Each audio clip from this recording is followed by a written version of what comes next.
इबादत करीं थो मगर माण्हुनि खे नाख़ुश ऐं तकलीफ़ ॾीं थो। सदको करीं थो मगर अहसान जताईं थो। पंहिंजूं नेकियूं अहिड़े थेले में जमा न करियो जंहिंमें सोराख़ हुजे। थी सघे थो दुनिया में मुनाफ़िक़त बाज़ी खणी वञे, मगर आख़िरत सचनि माण्हुनि जे कामयाबीअ जो ॾींहुं आहे।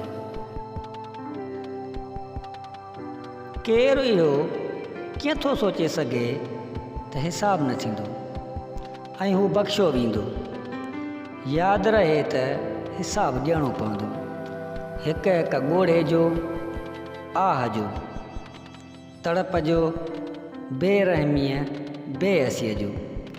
हुकूकुल्लाह खां पोइ हुकूकुल इबाद जो मामिलो बि ॾाढो सख़्तु आहे।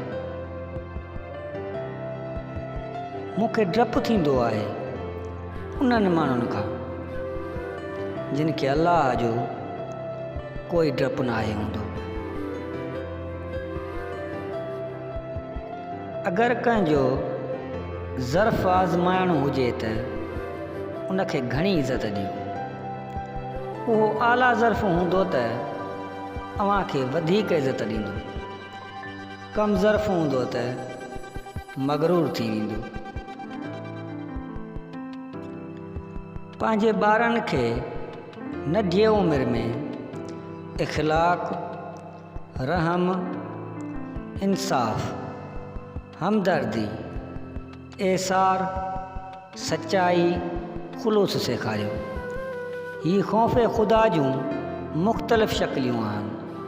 खाधो त हैवान बि खाराए वठंदा आहिनि। इंसानी शरफ़ कुझु ॿियो आहे, अफ़सोस जेको नाहे रहियो। मुस्लमानी अहसास उन खां बि वॾे दर्जे जी शइ आहे।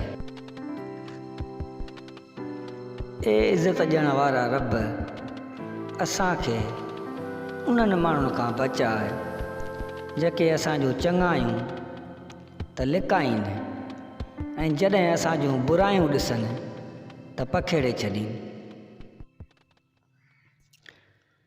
कंहिंखे इहो चवण जी नौबत अचणु न ॾियो त मां पंहिंजो फ़ैसिलो अल्लाह जे हवाले थो करियां। यादि रखिजो, कंहिंजे ईअं चवण खां अॻु मामला संभाले वठो, छो त अल्लाह वटि न जज विकामंदा आहिनि न ई गवाह ख़रीद करे सघजनि था, छो त हू पाण ई गवाह आहे, पाण ई जज आहे। हुन जा फ़ैसिला पोइ टरंदा न आहिनि। कुझु माण्हुनि खे पछताव बि नाहे थींदो।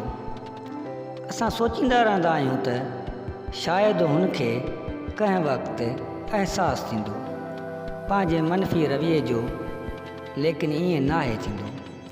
ही पछताव बि ज़र्फ़ वारनि लाइ हूंदो आहे। पिशेमानी बि उन्हनि जे हिसे में ईंदी आहे।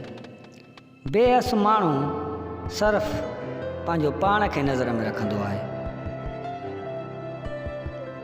जॾहिं इंसान खे चई अहसासु करायो वञे त पोइ अहिड़े अहसास खां ख़ामोशी बहितर आहे।